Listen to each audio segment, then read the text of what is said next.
Welcome to the Tech Egg. Don't get scrambled. Enjoy the video. You act now. Stop using the phone or drive to prevent overwriting lost photos. Put the device in flight mode, then power it down if safe. This preserves recoverable sectors. Connect a USB adapter or card reader to avoid working directly on the original media. Once connected, prepare a separate target disk with at least twice the expected data size, formatted NTFS or XFAT, for recovered files. Finally, download and verify recovery software on a different machine. Make sure checksums match before proceeding, so you don't damage originals. You start the core recovery by selecting a read-only, image-based scan mode. This prevents writes to the source.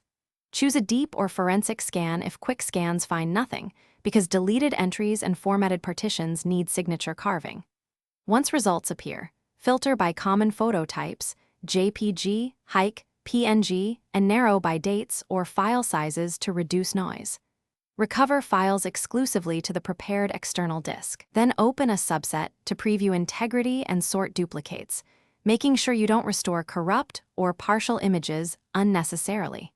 You finish by organizing recovered photos into clear folders labeled by date and source, so future access is simple.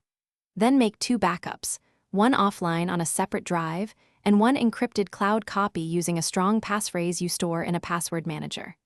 If some files appear corrupted, try repairing tools or rerunning extraction with alternate carve settings.